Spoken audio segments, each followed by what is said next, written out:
Namaste.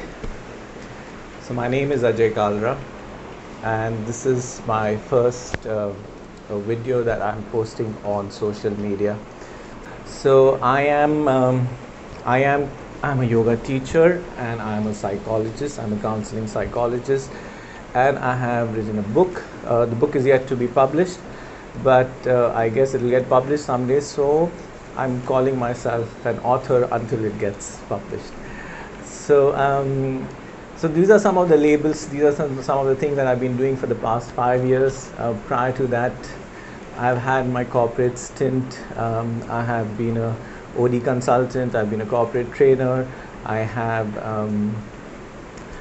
been a chartered accountant, and so it's been quite a long journey from where I was to what I'm doing now. But I do feel more than just the labels that define a person. It's good, if you really want to know the person, it's good to know a little bit about the story of the person, the background of the person, and that gives you a little bit about the essence and the energy of that person. So let me share a little bit about my story. So once upon a time, I was born. I'm from Bombay, and so when I was the first child in the family, and my mother came to her parents' place to deliver me. And when I was 1 year old, that's the time when something really significant happened in my life. And what happened was my mother gave me away to her father, my Nanaji. Now, why that happened, of course, my grandfather got very attached to me. But I have written my whole story in the book that is going to get published, so I'm not really getting into the details of it. But at 1 year old, when I was 1 year old, I was given to my Nana Nani. And that essentially broke off the connection I had with my parents. So for up till 3 years old, I was with my grandparents.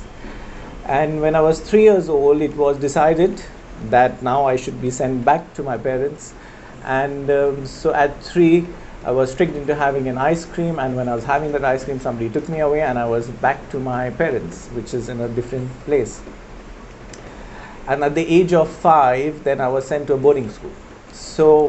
So you can well imagine, at a very young age, there was a lot of emotional turbulence in my life, from grandparents to parents, parents to boarding school. So it's not been a very emotionally harmonious childhood, I would say. And then being in boarding school, there's a lot of conformity. Being institutionalized at the age of 5, you are required to fulfill the rules, the requirements, if you want to be in that system. So that's exactly what I did. And so if I were to describe my childhood, I would probably say it was a good boarding school, one of the best boarding schools in India. I was privileged in that sense to get that education. But having said that, at the same time, it was quite an emotionally deprived childhood, quite an impersonalized childhood. Nobody really asks you, okay, so what do you want to eat today? How are you feeling today? What do you want today? As a result of which, most of my childhood was spent in trying to please others, which is essentially please authority figures, trying to win a race, trying to come first, get the best rank. But did I really like or enjoy what I was doing? I never really even asked myself those questions. So in the whole need to conform and to get rewarded by authority figures, I ended up disconnecting with my own self. What is it that I really enjoyed? What is it that I really wanted? What is it that I really liked? I never really asked myself those questions. So that's how my schooling and my growing up years were. And then I came to Bombay. I got into a college, and I took up commerce. Now you may ask why I took up commerce. Well, I was never good at science, and at that point of time, I had thought, arts only losers take. If you really ask me, I should have probably taken arts, maybe English and psychology. Given my awareness now, I can talk about it. But I just took commerce because I had to take one of the three, and hence I took commerce. And then college, who really attends college? It's just happened. 5 years just passed by. spending time in the coffee shop with my girlfriend, and all kinds of various things. And when I graduated, I had to figure out, now what do I want to do with my life. That's the first time. And until then, nobody really asked me, what is it that you really want to do with your life. I was always told, okay, from first standard comes second, second to 10th, then 10th to from 10th to college, so on and so forth. And when graduation, now I'm asked, what do I really want to do? So being a commerce graduate, I just had primarily just few choices: CA, ICWA, CS. I really never thought about MBA. Most of my classmates were doing this, and incidentally, my girlfriend was pursuing chartered accountancy, so I went along with her, and I joined chartered accountancy. Now, if you really ask me, I am terrible with numbers. I am not even good with numbers, and I am not interested in numbers. Yet, I became a chartered accountant in first attempt, which just shows I'm really intelligent, but my intelligence was in the direction of something which was of total alienation and total lack of interest for me. And so I completed my chartered accountancy, and then I started work. And at that same time, another very important dimension entered into my life, which was spirituality. So I did some spiritual programs, and I always had an inclination. I always had a desire to know, all these answers to deeper questions in life. Who am I? Why am I here? What is the purpose of life? But I never really explored this. So when I did this program, this new dimension opened up for me. And I found that really fascinating, really exciting, really interesting, very meaningful. And so my life literally got split into two parts. So one part of me was doing this chartered accountancy, working in an organization. Another part of me was this spiritual side, which was seeking the truth, wanting to know the true answers. And this part I found very meaningless, while this part I found very meaningful, very interesting. This part gave me a livelihood. This part did not give me a livelihood. So then, that split happened in my life. And then I went from various places. I was really, really intensely, a very intense seeker. I went to various ashrams, read a lot of books. I guess some of you must be seekers and would be able to relate to that. Gradually I thought that, I can't do this for the rest of my life. This debit, credit, debit, credit, debit, credit. And I thought that, I need to do something which is more meaningful. So I thought, I had attended some corporate training program, and I thought, okay, so let me be a corporate trainer. And I thought that would be meaningful because I would be working with people, something to do with personal growth. So I tried becoming a corporate trainer. I moved from finance to human resources with the idea of wanting to be a corporate trainer, but unfortunately I was a terrible corporate trainer, at least the kind of training, because I was really not believing what I was saying. There was no authenticity, there was no meaning behind what I was saying. I was just going through the whatever I was meant to be doing. And then I tried my hand at becoming an OD consultant, and that I started my own consulting, and that continued for some time. Perhaps it was a little more meaningful, but again, something was really missing. And then in 2015, my grandmother passed away, and that was like a big shock. That was a big emotional setback for me. She was almost like my mother to me, and then I was really low, very depressed.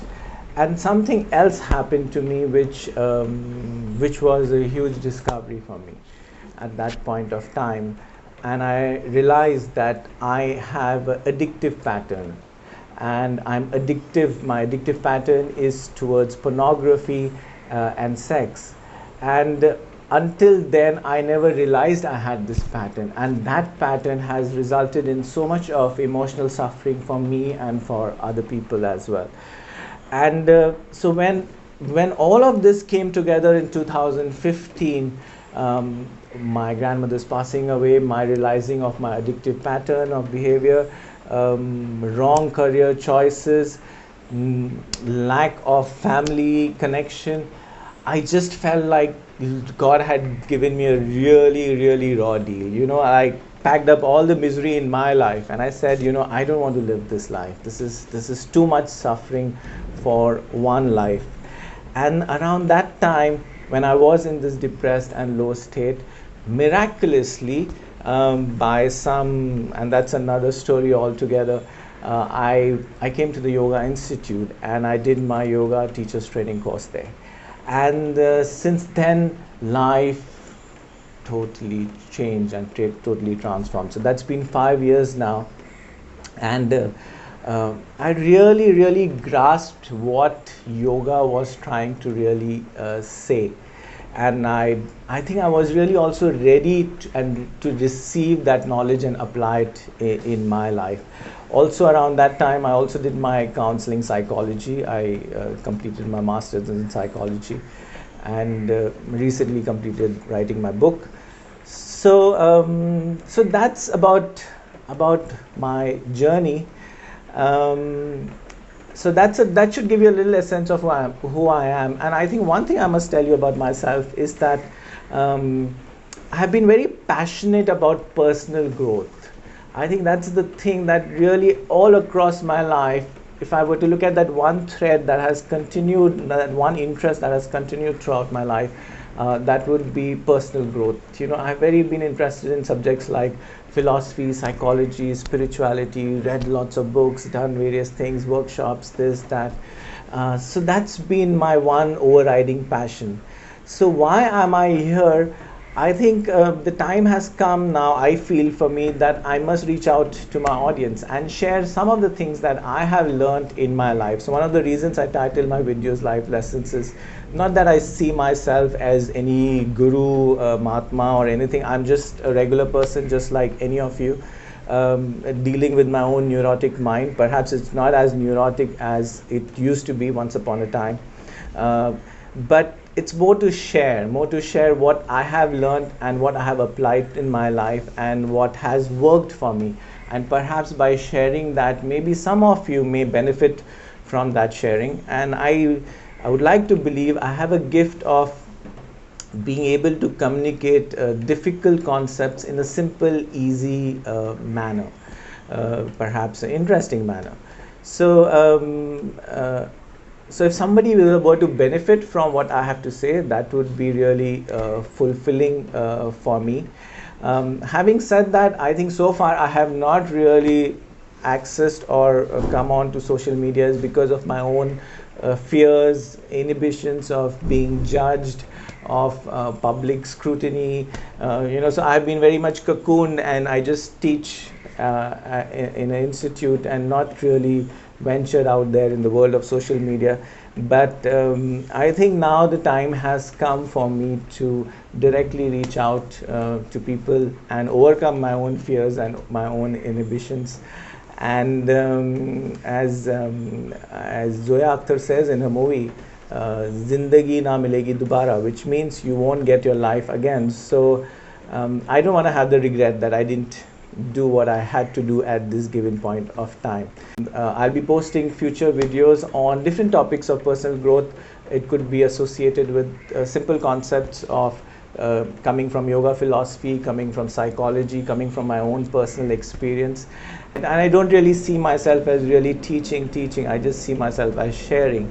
And I see this as a learning journey that we will take together.